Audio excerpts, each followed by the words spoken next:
এরপরে প্রশ্ন হলো, একবার জাহান্নামে গেলে পরে সাজা ভোগ করার পর জান্নাতে যেতে পারবে কিনা? ভাই, জাহান্নামে যদি কোনো মানুষ যায় অথচ সে মুসলমান, আল্লাহর প্রতি ঈমান আছে, কবিরা গুনাহ করেছে, কোনো পাপে লিপ্ত হয়েছে, এই জন্য সে জাহান্নামে গেছে, তো এই লোক তার সাজা ভোগ করার পর যদি ঈমান তার মধ্যে থাকে, কোনো না কোনো দিন সে জান্নাতে যাবে ইনশাআল্লাহ। তাহলে এবার যারা আকাম কুকাম করেন তারা টেনশন মুক্ত হয়ে গেলেন যে ফতোয়া পেয়ে গেলাম, জান্নাতে একদিন যাওয়া যাবেই, মোসে তাও দিয়া, তাহলে এবার পাপের কাজ করতে থাকবেন। কি বলেন ভাইরা আমার? জাহান্নামটা কিন্তু আপনার মামুর বাড়ি না, যত খুশি হয়ে যাচ্ছেন, মামুর বাড়ি না। জাহান্নামের বিবরণ হাদিসের আলোকে, কোরআনের আলোকে যদি একটুও জানেন এবং তার প্রতি ঈমান আপনার থাকে, তাহলে জাহান্নামে যাওয়ার কথা তো দূরের কথা, জাহান্নামের ধারে কাছে আঁচ গায়ে লাগানোর দুঃসাহসও কোনোদিন করতে পারবেন। আল্লাহুম্মা আজিরনা মিনান নার। আল্লাহ আমাদেরকে জাহান্নামের আযাব থেকে আপনি পানাহ দান করেন। দুনিয়ার মোহ আমাদেরকে সব ভুলিয়ে রেখেছে ভাইরা, আমাদেরকে ভুলিয়ে রেখেছে।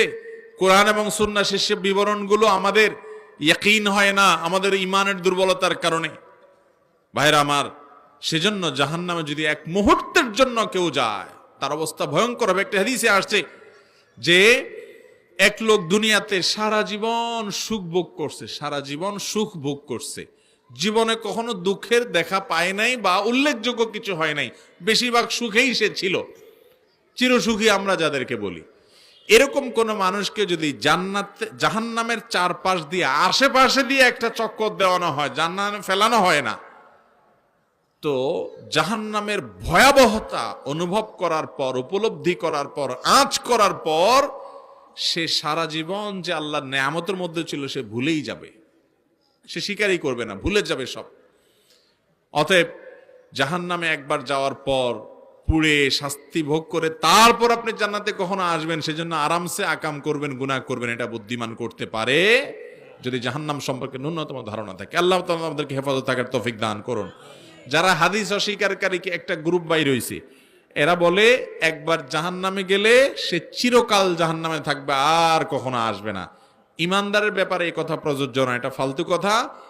অসংখ্য বর্ণনা আছে, কোরআনের বিভিন্ন আয়াত থেকে বোঝা যায় যে এরকম মানুষ পরে জান্নাতে আসবে। হ্যাঁ, কিছু কিছু পাপের শাস্তি হিসেবে আল্লাহ চিরকাল জাহান্নামের কথা বলেছেন। এখানে উদ্দেশ্য দীর্ঘস্থায়ী হতে পারে, আবার সেটাকে হালাল মনে করলে তখন সে বেঈমান, সেই হিসাবে চিরকাল থাকার কথা হতে পারে।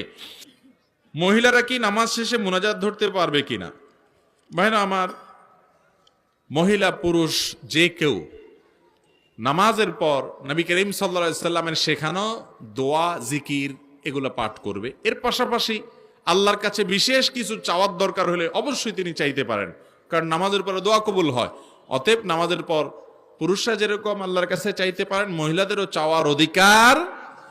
কিন্তু ট্র্যাডিশনাল মুনাজাত সম্মিলিতভাবে সবার সাথে তাল মিলায় উঠাইতে হবে, তাল মিলায় নামাইতে হবে,